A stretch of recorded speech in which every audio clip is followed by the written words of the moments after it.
In 1991, Bud Hopkins and I decided to find out how many people have had abduction experiences in the United States at least. In order to do that, we went to a national polling organization, the Roper Institute, the Roper Poll, and we asked 6,000 Americans whether they had experiences that abductees say that they have had before they knew they were abductees, like traveling on the astral plane or seeing unusual lights in their room or having missing time episodes and things like that. We asked 10 questions. Ultimately, we found that 2% of the American people, at the very least, have had experiences that abductees have had before they knew they were abductees. Of course, each one has to be examined individually to see whether they've had abductions or not. But it's an awful lot of people, and it suggests that the phenomenon is extremely widespread everywhere. I've been interested in the boundaries of human consciousness for quite a few years, and yet when I first heard about this phenomenon through a colleague of mine who told me about Bud Hopkins and his work, I thought this was some kind of madness, and so it was a gradual process of talking with him, of seeing these cases, and realizing that I had no explanation as a psychiatrist of what people who are now called abductees or anomalous experiencers were undergoing. It behaved like real experience, and so the question then became, what is going on? Patterns began to emerge, and up until the time I started doing this work, I don't think people were paying attention to any particular sets of patterns as they emerged in the investigations that were underway. I got very interested in that issue.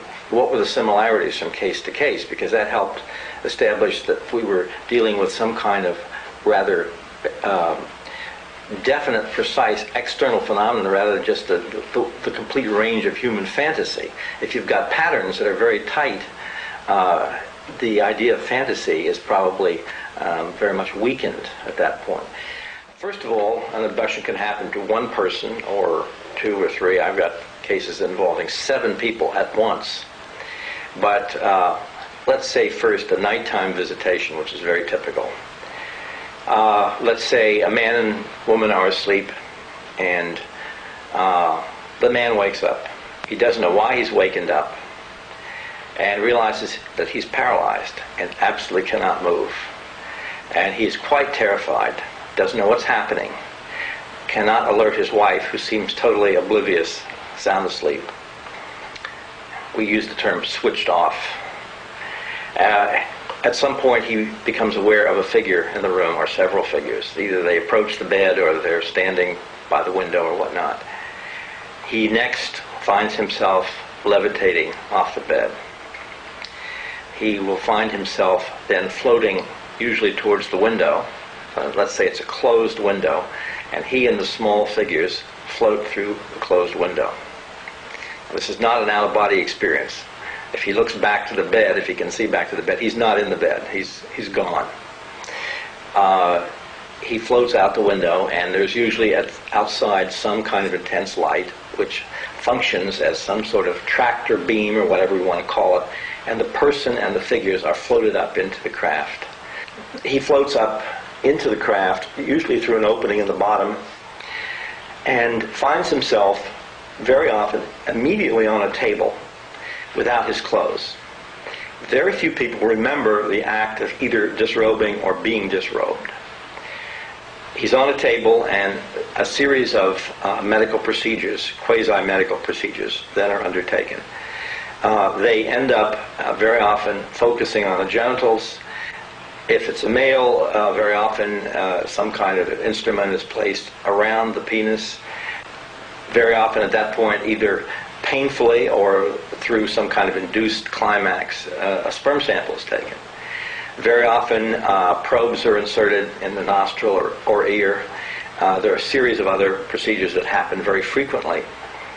Sometimes nerve centers are stimulated and various muscle groups will move. We don't know why any of this happens. The person can be shown some things. Very often can be shown a small child or a baby. Even men are shown these strange hybrid offsprings, and then eventually the person is returned the same way he came back to bed. often dropped from a certain height onto the bed, still not disturbing the wife, and immediately goes to sleep. In the morning, wakes up, has no idea what happened. Is this a dream? Very often we'll find his pajamas on the floor next to the bed, doesn't remember having taken them off. Very often he will notice pain or odd sensation in a certain part of his body and finds a small mark. Now, that's a typical kind of nighttime visitation. We have hundreds and hundreds and hundreds of these cases.